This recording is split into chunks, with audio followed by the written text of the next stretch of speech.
Welcome to Jesus Freedom from the Lord channel. And here's spiritual energy from Oxford. Isaiah 41:10. Don't be afraid, I am with you. Don't tremble with fear, I am your God. I will make you strong as I protect you with my arm and give you victories. Maraming turo ang Panginoon sa Old Testament, maging sa New, na laging ang tema ay huwag kang matakot, huwag kang panghinaan ng loob. Maging matatag ka dahil ako ang iyong Diyos at alam ko ang nangyayari sa iyong buhay. Habang alam ng Diyos ang nangyayari sa ating buhay, dapat alam din natin na alam niya. Habang tayo ay mahal niya, dapat lagi nating maalalang mahal niya tayo. At habang siya naman ay handang tumulong, dapat huwag nating lilimuting nandyan siya. Hindi nawawala ang Diyos, pero kung minsan ang pinanghihina natin ay yung kawalan ng pagtitiwala o pagkalimot kung sino ang Diyos sa ating buhay. Jeremiah 17:7-8. But I will bless those who trust me. They will be like trees growing beside a stream, trees with roots that reach down to the water, and with leaves that are always green. They bear fruit every year and are never worried by a lack of rain. Importante maalala natin yun na ang Panginoon ang pinagmumula ng ating mga iniinom, kinakain, literally and symbolically. At sinabi ng Panginoon na gagantimpalaan niya ang sino mang nagtitiwala sa Kanya. Hindi ka pa man abutan ng gantimpala, yung nagtitiwala ka pa lang, may premyo na yon kasi pumanatag na yung loob mo, tumibay na ang kalooban at nagkaroon na ng kalakasan. Isaiah 12:2, I trust you to save me, Lord God, and I won't be afraid. My power and my strength come from you, and you have saved me. Marami ng past tense na salvation ang Diyos. God has saved us in many ways. Why will He not save us again? Kaya importante na maalala natin yung katangian niya, yung pagmamahal niya, at yung kanyang laging pag-aaruga sa atin. Be strong, be optimistic. Dapat positive ang pananaw. Pwede mong diliman ang iyong paningin, pero pwede mo namang liwanagan. Pwede mong palungkotin ang sarili, pero pwede mo rin pasayahin. Pwede mong pahinain ang iyong loob, at pwede mo rin palakasin. Nasa sayo. A positive, believing worldview strengthens people. Kahit po sa mga pag-aaral sa mga ospital, yung mga pasyente na may religious belief, lalo yung may strong spiritual conviction, mas mabilis sila na mag-respond sa medication. Mas tinatabalan sila ng gamot at ng therapy, at ayon sa pag-aaral, mas mabilis silang gumaling. Napakahalaga na pati ngayon ang siyensya ng medisina ay nagpapatotoo na ang pananalig ng tao mayroong kinalaman sa kanyang kalakasan ng katawan. Na pag buo ang kanyang loob, pati ang katawan niya sumusunod. But negative worldviews weaken people.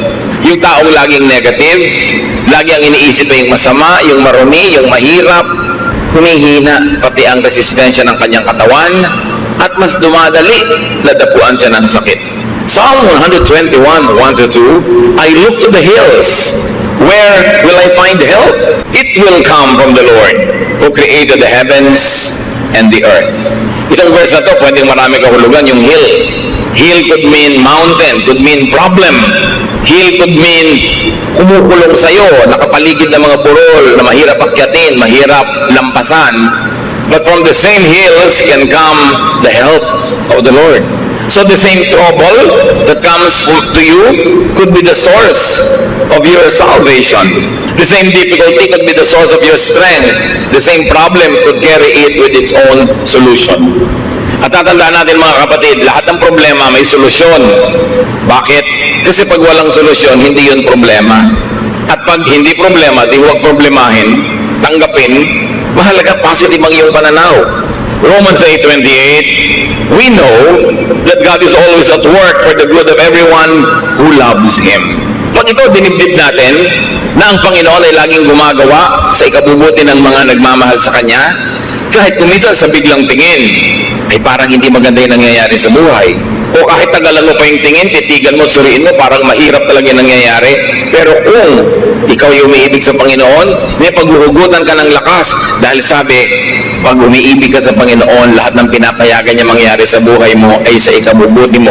Hindi lang lagi, malinaw na ikabubuti mo yon. Pero kung may pananalig ka, malalampasan ang paningin mong physical, yung nakikita mong parang hindi maganda. At kahit wala kang pruweba sa iyong isip, sa pananalig mo, napapatunayan mong ikabubuti mo yon, doon pa lang, lalakas ka na, gagaling ka na, o malalampasan mo yung oras ng hirap. Follow people who model strength. Maraming mga tao sa paligid natin na pwedeng gawing huwaran. Ang gagawin yung huwaran sa buhay, yung mga matatatag ang loob, yung buo ang loob, yung matatapang. Huwag yung mahihina. Pagka ang ating ginawang idolo sa buhay, huwaran, yung mahihina, walang ginawang pangharap sa problema kundi iyak, walang mangyayari sa'yo. Pero kung ang titingnan mo, yung mga strong characters, actually sila yung madalas panalo. In fact, sa mga soap opera, sa mga drama-drama kinawiwilihan ng marami, yung mga kontrabida nga ang laging enjoy sa buhay. Sila tong kitatatag ng loob, kititikas ng mga sikmura, pero sila ang nananalo, nakukuha nila yung pera, nakukuha nila yung boyfriend o girlfriend, nakukuha nila yung mana. Ang totoo niya, sa huling episode lang naman sila biglang masusunog o kakainin ng lupa o kaya ay kakagatin ng napakaraming langgam. Pero 55 weeks sa kanilang serya, siya ang panalo.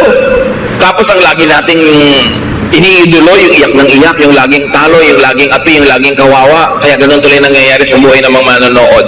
Dapat tibayan ang loob. At huwag kayong tumanggap ng advice, ng example na hindi nakakabuti kahit mukhang kawawa siya. Hindi mabuti sa tao yung kawawa. Hindi mabuti yung nagpapakawawa. Huwag kang mang-api, pero huwag ka rin pa-api.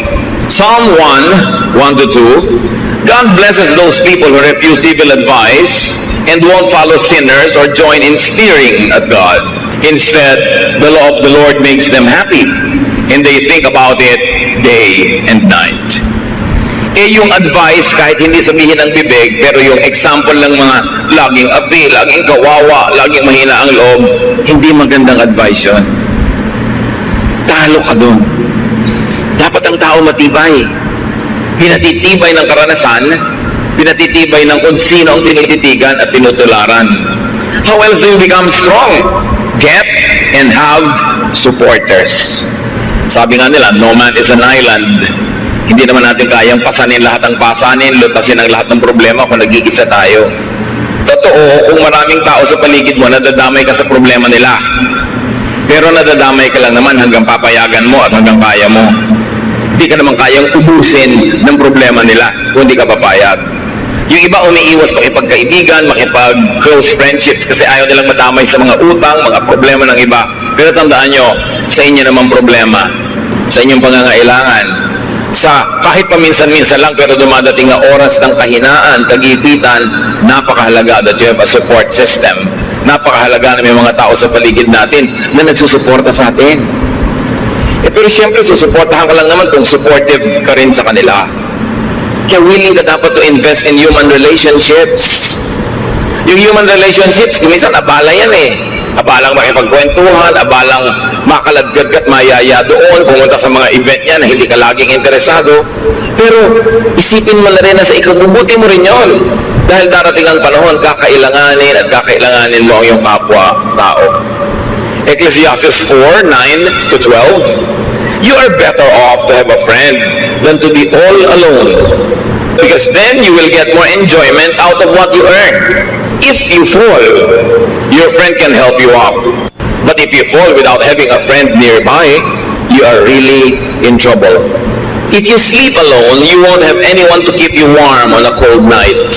Someone might be able to beat up one of you, but not both of you. As the saying goes, a rope made from 3 strands of cord is hard to break.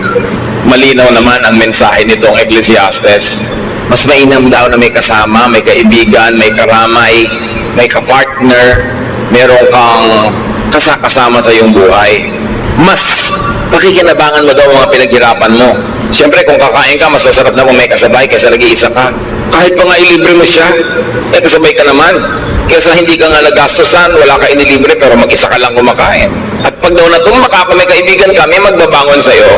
Kawawa naman daw yung natutumbang wala man lang magbangon. Talagang malaking problema daw yon. At kung sa mga magiginaw na gabi, nag-iisa ka lang, baka mag-yellow ka, pero kung may katabi ka, your body heat can help each other, and you will survive. Kung nag-iisa ka daw, pwede ka sigurong bugbugin ng isang tao, pero kung dalawa kayo, hindi naman niya kayo kayang bugbugin pareho sa bahay. Ang tatlong hibla na itinitirintas at pinagsasama-sama ay higit na matibay kaysa tatlong hiwa-hiwalay na hibla ng sinulit. Kailangan itong idiin kasi marami mga tao hindi sila willing to invest in human relationships. They are too engrossed with themselves. They like to have the resources only for themselves. Ayaw nila magbigay, ayaw nila mag-share, ayaw nila maabala. Pero mabuti lang yan habang ang tao ay bata at malakas. Kaya yung yabang nasa kabataan. Kaya mo magyabang, kaya mo manikis ng kapwa, kaya mo mag-isa. Kasi malakas ka pa eh. Pero dumarating ang panahon na humihina ang tao, tumatanda, na nakakatayo ka na lang nakakalakad dahil inaakay ka ng iba. Doon mo ngayon maiisip ang halaga ng magbuting pakikisama at pakikitungo sa kapwa. Dahil sino sa mga inapi mo, hindi mo ginawa ng mabuti ang magiging handa na tumulong sa iyo. Yun yung mga tinulungan mo nun, hindi rin lahat willing tulungan ka. Lalo naman yung hindi mo tinulungan. Kaya dapat ang karunungan dumarating habang kabataan pa lang. Pwede ka magyabang pagbata ka eh. Kayang-kaya mo mag-isa. Pero hindi laging ganon ang buhay. Gusto niyo maging malakas sa oras ng inyong kahinaan? Na wala na talaga kayong lakas? Panghihiram kayo ng lakas ng iba. Kaya kung marami kang tinulungan, marami kang pinahiram, sakali namang di ka makalakad, akayin ka naman ng iba, yung lakas niya ang nagiging lakas mo. Kung di ka makakita, yung pananaw at paningin ng iba ang nagiging paningin mo. Hindi ka makagalaw dahil na-paralyze ka, yung braso, yung kamay ng iba ang gumikilos para sa'yo. In other words, may lakas ka pa rin. Bigay ng iba. Kaya huwag tayo dapat magkukulang sa pagbibigay ng lakas, lalo sa panahon na malakas naman tayo. Hindi naman natin ikamamatay tumulong. At yung lakas na ginamit mo ngayon, hindi mo kayang i-save. Pag na hindi mo na nagamit yun today, wala ka nang paggagamitan noon. Bukas may ibang lakas, ang ibang mga gawain. Dapat ang tao may kaibigan. At hindi tayo dapat maging maramot na yung ating mga mahal sa buhay ay makipagkaibigan sa iba't ibang tao. Kuminsan kasi may mga magulang, may kapatid na sobrang mga seloso. Ayaw nila na yung mga anak nila ay nakikipagkaibigan kung kani-kanino. Sabi na tayo na lang na magtulungan dito. Pero yung magulang hindi naman lagi nandyan. Tumatanda, binabawi ang buhay. Sino ngayon ang kasama ng inyong mga anak o apo? Kuminsan merong mga sobrang conservative na mga pamilya. Ayaw na maipaligawan ng kanilang mga anak. Ayaw magkaroon ng boyfriend. Hanggang nagtandaan na, wala tuloy mga partner sa buhay. O pag natanda nun, sinong kasama? Yung mga mahihigpit na matatanda, yung higpit ng higpit, kaya nyo pa bang samahan yung mga anak nyo tapo pagka sila na lang natira? Pero pinagkaitan nyo na makadevelop ng mga relasyon. Kaya dapat hindi tayo ganun. Hayaan natin na yung mga tao makadevelop ng mga kasama nila. Hindi naman natin masasamahan habang panahon. Pero darating ang panahon na kailangan nila ng kasama. It's important. At kung kayo naman ay halimbawa biglang nagka-boyfriend, nagka-girlfriend, nagka-asawa, huwag yung biglang lilimutin na inyong mga kaibigan, mga kamag-anak dahil meron na kayong papa na ipinagmamalaki, meron na kayong mommy na ipinagmamalaki. Kasi kuminsan, pag dumating ang panahon na nagkagalit kayo at naghiwalay, eto mga kaibigan mo na naman ang karamay mo sa buhay. Mga papa and mama, they come and go, but friends remain. That's why don't commit the mistake of neglecting your friends just because you have a lover, a partner, a spouse. Darating ang panahon, maaalala mo sila, lalo kung bigla kang iniwan ni lover. Be wise. Proverbs 17:17, a friend loves at all times, and a brother is born for a time of adversity. At sabi sa Proverbs 17:17 din, sa ibang version, a friend is always a friend, and relatives are born to share our troubles. So ang mga kaibigan natin, ang mga kamag-anak ay talagang nandyan para makihati sa ating mga problema. Ang dapat magsasabi nun yung tumutulong, hindi yung nagpapatulong na parang duty tuloy ng iba na tulungan ka dahil sabi ng verse. Pero ang nagsasabi na tutulungan kita, gusto kitang tulungan, sabi ng verse, kaya kami kamag-anak, kaya kami kaibigan para tumulong. Pero huwag niyo masasabi ng kamag-anak niyo, hoy kamag-anak kita, therefore duty mong tulungan ako. Nawawalan ng motivation ang tutulong. Huwag ganon. Mga kapatid, may isa pang napakahalaga para wag ang tao maging malakas. Sa paghanap ng mga problema, kasakitan, mga suliranin, earn and save money. Dapat kanta ka ng money, dahil talagang mahalaga ang pera. Kung hindi pera, o dagdag sa pera, dapat meron ka insurance. Meron kang pension pagtanda mo. Kaya yung mga tao sinasabihan natin, oy, magbayad kayo ng SSS payments nyo para pagtanda nyo, meron kayong pension. Tapos sabi mo, kano na yun? 6,000 a month. Aba, pag wala kang kapera-pera, malaki na yung 6,000. At kung walang magpalibing sa'yo, at least bigyan ka malang ng SSS ng kabaong na styrofoam o lawanit na may pakumbakya. Eh, ano naman kung nalalaglag ka pag binuhat yung ataol, at least meron. Kesa wala. Katulad ng mga citizens sa ibang bansa, halimbawa sa Amerika, ang pension mo, pag nag-60 ka, depende kung magkano taxes ang binayad mo at ikinontribute mo sa iyong social fund habang nagtatrabaho ka. Eh, yung iba nagpapalusot, hindi sila nagbabayad ng tax, puro under the table, hindi sila nagko-contribute sa mga social fund, hindi sila kumukuha ng insurance. Akala nila ngayon, mas marami silang perang ginagasta. Yes, habang malakas ka, marami kang perang ginagasta. Pero kung wala ka ng mga insurances na yan at pension plan, pag tumanda ka at kailangan mo na ng pera at hindi ka na makakapagtrabaho, doon ka ngayon walang pera. Iba ang lakas ng loob pag may pera sa bulsa. Ecclesiastes 7:12, money is a shelter. Totoo yun. Huwag kayong magbanal-banala na parang walang kwenta ang pera. Sabi sa Bible, Ecclesiastes 10:19, money is the answer for everything. Siyempre, figure of speech yun. Pero ibig sabihin lang nun, money is a solution to many, many things in life. Kaya dapat ang tao, habang kaya, malakas, kumita, mag-save, mag-invest, get a pension plan, get an insurance with a reputable company kasi kakailanganin mo yan. Hindi ka laging pwede magyabang na kaya ko. Hindi tayo sure. Iba na yung merong itinabi. Tulad ng babae sa Proverbs 31:25, dahil siya masipag, marunong mag-invest, marunong magtrabaho, sabi, she who has money is strong and graceful as well as cheerful about the future. Sabi na ibang version, she is clothed with strength and dignity. She can laugh at the days to come. Why can a person laugh at the days to come? Pag may pera siya. Pag magpapa-hospital siya, hindi siya nag-aalala. Pagtatawanan lang niya yung hospital. May pera ako. Sige, i-confine niyo ako sa magandang kwarto. Pero pag wala kang pera, pwede ba dito na lang ako sa corridor? Pwede ba dito na lang ako sa labas ng ospital? Okay, hindi ka pagaling, ilabas nyo na ako, pamamatay ako sa presyo. Eh, kung may pera ka, eh di magpapagamot ka ngayon, okay, namamatay ka rin naman kung may pera ka, pero nang mamamatay ka, nakangiti. Importante niyan, make and keep receiving material blessings by giving. Isang sikreto na hindi naman dapat sikreto kasi sinasabi naman sa Biblia ito, para makatiyak ka na lagi kang tatanggap sa Panginoon, dapat palabigay ka sa gawain ng Panginoon at sa mga taong nangangailangan. Proverbs 3:9, honor the Lord by giving Him your money. Malinaw na malinaw. At sa Malakay 3:10-11, walang kamatayang katuruan. I am the Lord all-powerful, and I challenge you to put me to the test. Bring the entire 10% into the storehouse so that there will be food in my house. Then I will open the windows of heaven and flood you with blessing after blessing. I will also stop locusts from destroying your crops and keeping your vineyards from producing. Ang Diyos nangahamon. Sabi niya, hinahamon ko kayo. Subukan niyo ako. Huwag kayong mandaya sa inyong mga tithes. Pag hindi ko binuksan ng mga bintana ng langit at pinabaha sa buhay niyo ang walang katapusang blessing. At hindi lang yon, pipigilin ko ang mga salot na kulisap sa paninira na inyong mga tanim. Ipoprotekta ko ang inyong negosyo, ang inyong mga hanap buhay, ang ganon. At makikita niyo kung gaano ka tapat ang Panginoon sa kanyang pangako. At sabi niya sa Deuteronomy 15:6, no one in Israel should ever be poor. So hindi balak ng Diyos sa kanyang mga anak na may mga mahirap. The Lord your God is giving you this land and He has promised to make you very successful if you obey His laws and teachings that I am giving you today. You will lend money to many nations, but you won't have to borrow.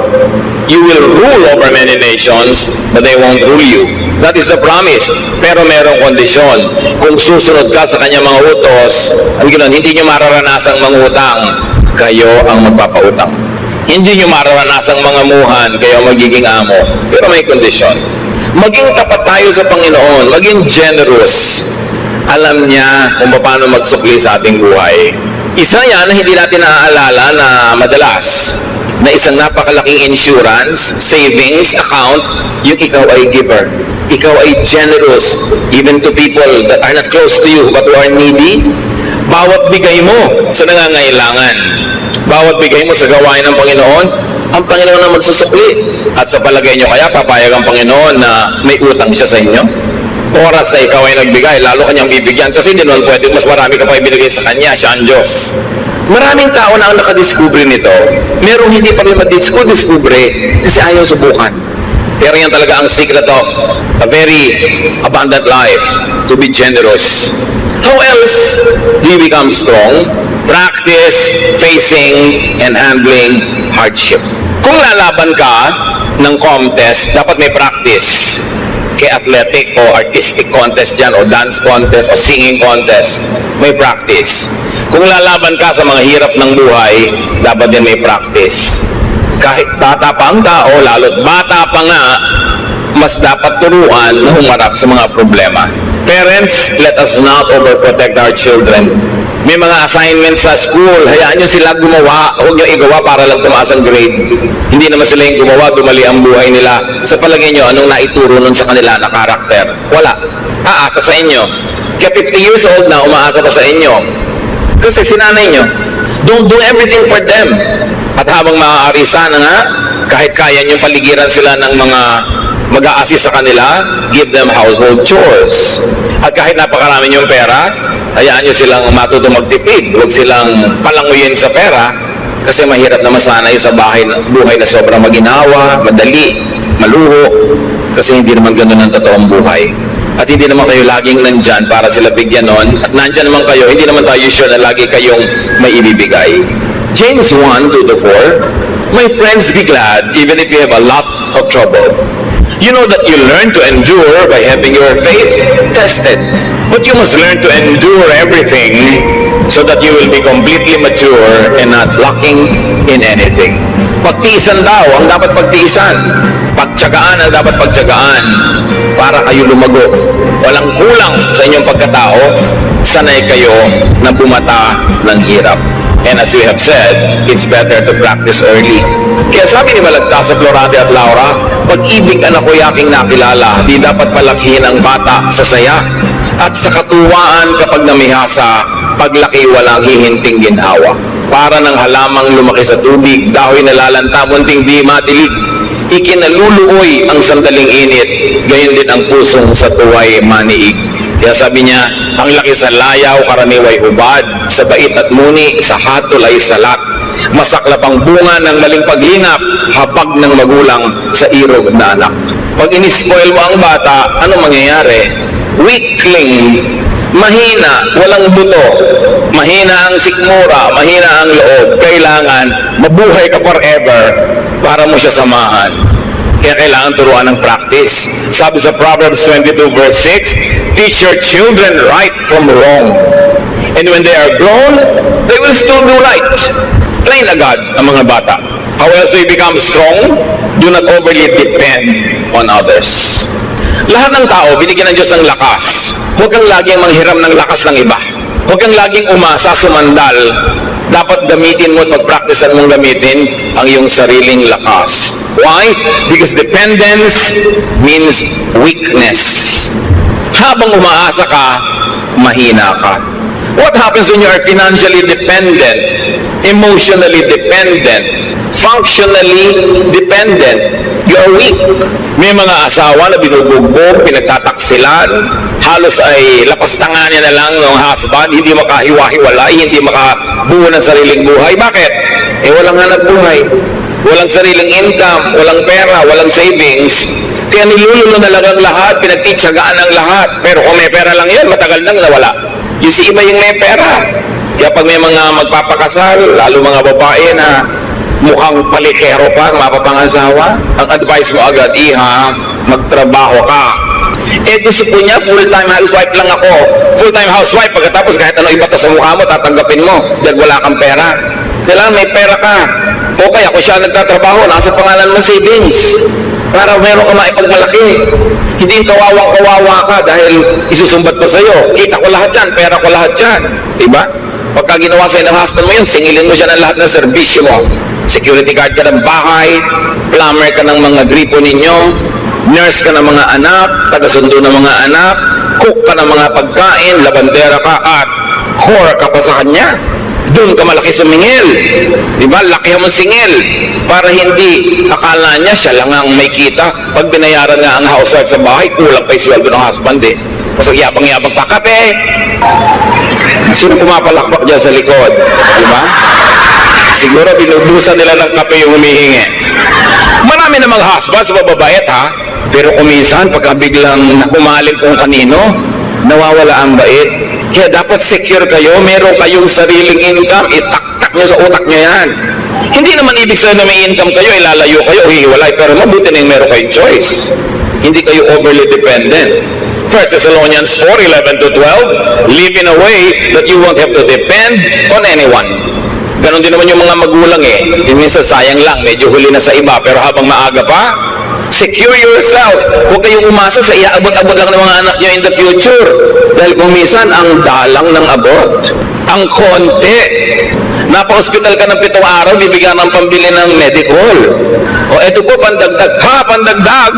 Ang liit naman yan para ibang dagdag. Pero paano kung umaasa na lang kayo dahil wala kayong isinubi? Be strong. Do not overlove or overneed anyone.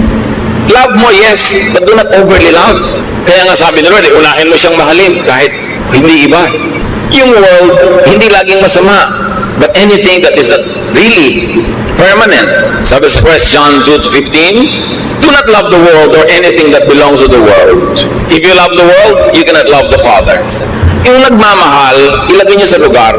Pag sobra kayo nagmahal, talo kayo.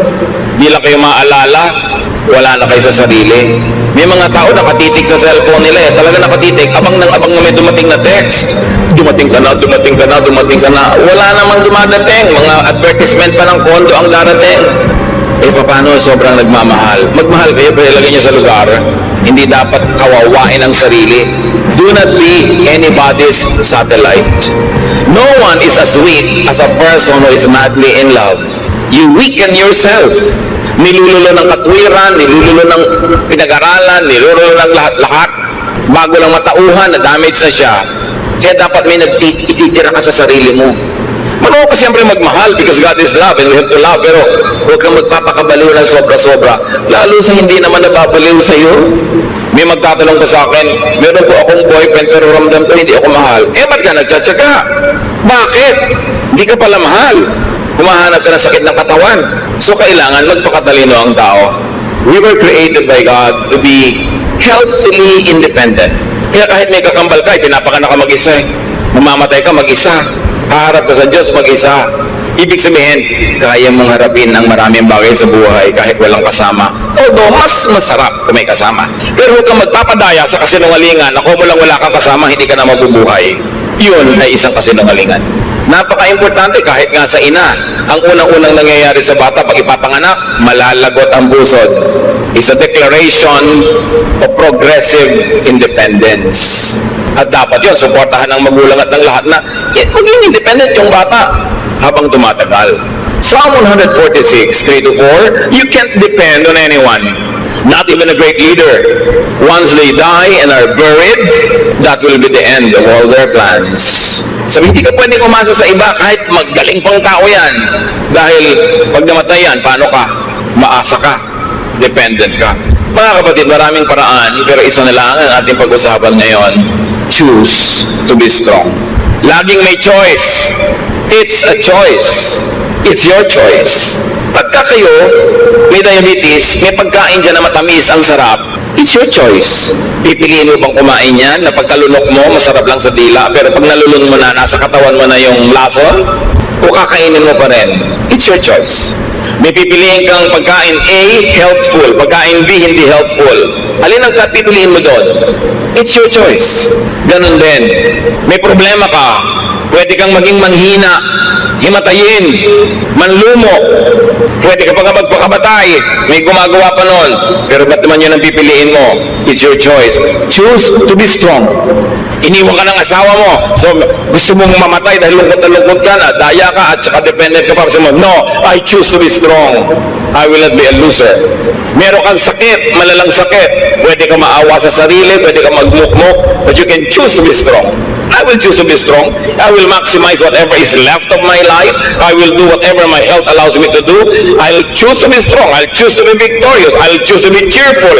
Although I can choose to be sad. But why will I choose to be sad? Meron kayong namimiss, ang lungkot-lungkot nyo, magkahiwalay kayo. You can choose to be alone in a room and be sad, and you can choose to go out and amuse yourself, do something to forget it. It's your choice. Pinipili natin kung magiging mahina tayo o malakas. 2 Corinthians 4, 8 to 9. We often suffer, but we are never crushed. Even when we don't know what to do, we never give up. In times of trouble, God is with us. And when we are knocked down, we get up again. Natumba ako, yes, pero hindi ako papayagan na tapakan ako ng lahat ng dumadaan. Tatayo ako ulit. Nadaya ako, yes, pero may buhay pa ako, babawi pa ako. Hindi ako magmumukmok sa buhay. 2 Corinthians 4, 16 to 17, we never give up. Our bodies are gradually dying, but we ourselves are being made stronger each day. These little troubles that are getting us ready for an eternal glory that will make all our troubles seem like nothing. Ganun, hindi tayo susuko. Yung mga problema na yan na ating kinakalaban, magiging trophies yan later. Bawat bato na ihahagi sa atin ay magiging monumento. Bawat sugat ay magiging tropeo if you choose to be victorious. Kaya sabi sa Deuteronomy 3:31-6, be brave and strong. And the Lord Jesus echoes that, have peace, do not be afraid. Pag nangihina kayo mga kapatid, pinipili nyo lang yun. But sometimes hindi tayo aware. Hindi tayo aware, ipinapakain natin yung ating lakas sa mga negative forces. Joshua 1:9, I've commanded you to be strong and brave. Don't ever be afraid and discouraged. I am the Lord your God, and I will be there to help you wherever you go. God's people are strong and brave, not weak and afraid. Hindi ganon. Dapat ng tao lakasan ng loob. 1 Corinthians 16:13, keep alert, be firm in your faith, stay brave and strong. Wala kayong kaharap ngayon o haharaping problema na hindi na nakaharap ng mga tao noong unang panahon pa. Walang bago sa mundo. Walang bagong problema ang hindi pa nadinig ng Diyos na idinaing sa Kanya ng mga tao. Walang bago. Therefore, lahat yan may katapat na. Lahat ng kahinaan ay may katapat na lakas. Ang lahat ng tanong ay may katapat na sagot. Usali man ay may katapat na langit, sabi nga ng matatanda. So huwag tayong lagi na lang mag-awa-awa sa sarili. Huwag laging magpaawa sa kapwa. Kumusta ka? Eto, kawawa naman ako. Eto, mahina ako. Eto, may sakit ako. Ang dami mo lang mapipiling ibalita. Kumusta ka? Pwede mo sabihin, wow, ang saya ko, nagising pa ako ngayong umaga. Pero pwede mo sabihin, ang taas-taas ka ng BP ko. It's your choice. Anong gusto mong topic? Pero mga kapatid, ang laging gusto nyong topic ay yung kayo mahina, kayo kawawa, kayo walang pera, mapapansin nyo, pakonti ng pakonti ang gusto makipag-usap sa inyo. Sino naman ang gusto makipag-usap sa laging daing ng daing? Yung kausap nyo, marami rin dapat idaing, pero hindi lang niya itinadaing. May problema siyang dala-dala, tapos itatambak niya sa kanya yung problema nyo. Dinadoble yung dala niya para lang gumaan ng pakiramdam nyo. Sa palagay nyo, tatagal lang kayong kausapin ng kapwa. Choose to be cheerful. Hindi laging dumadaing. Lahat tayo may dalang problema. Lahat tayo mayroong difficulties. May kanya-kanyang lungkot, may kanya-kanyang hirap, kanya-kanyang takot. Pero bakit mo kailangang isiwalat at itambak sa kapwa mo yun lagi? Kakadalaan ka lang, pagsasawaan, lalong mawawala na tutulong sa'yo. Pero pag strong ka, you attract people to be near you. And when people are near you, you get helped. Even without asking for it. And you can help other people also. Life really could be full of hardship and trouble, but we are not without a helper. John 16:33, Jesus speaks, I have told you this, so that you might have peace in your hearts because of me. While you are in the world, you will have to suffer. But cheer up, I have defeated the world. Sabi nila, walang bago sa mga sinusumbong mo. Kasama ng buhay yan. May pagdurusa, may paghihirap. Pero huwag kang mahinaan ng loob. Lakasan mo ang loob mo kasi nagapi ko na ang lahat ng yan. Napagtagumpayan ko na yan. Stay with me because I am with you. The Lord is victorious over suffering. Seek the Lord. Sa Kanya tayo lalapit. Take shelter in the Lord. Receive strength from the Lord, from others, and even from within yourself. At napakahalaga mga kapatid, because we are cognizant that many people are suffering, strengthen others. Kahit kayo may dala, may hirap, mayroong mas malala ang kalagayan sa inyo, mag-minister pa rin tayo, maglingkod, strengthen them, and do not make people weak by solving all their problems for them, by making them over-dependent on you, because that, in the long run, will not be helpful. We are full of troubles, but we are not without help. God is our present, ever-present help in times of trouble. Don't you ever forget that. Panginoon, salamat dahil kayo ang aming pwedeng takbuhan, lapitan, at higit pa sa sapat ang pwede nyo ibigay na pagpapala sa amin. Lahat ng mga tao, Panginoon, ay may kanya-kanyang dala, problema, takot, pangangailangan. Ang ituro nyo sa amin, kayo ang solusyon sa mga ito. At meron din kami sa aming personal at practical na buhay na pwedeng gawin para pagaanin ng mga suliranin at palakasin namin mga sarili. Patuloy niyo kaming paalalahanan ng mga katotohanan ito nang huwag kaming madaya ng hirap para kami manghina, para kami, Panginoon, sumuko. Palakasin niyo ang inyong mga anak sa iyong ikaluluwalhati at sa ikabubuti ng aming buhay. Pagbulay-bulayan natin mga kapatid ang kahulugan ng mga ito sa ating buhay.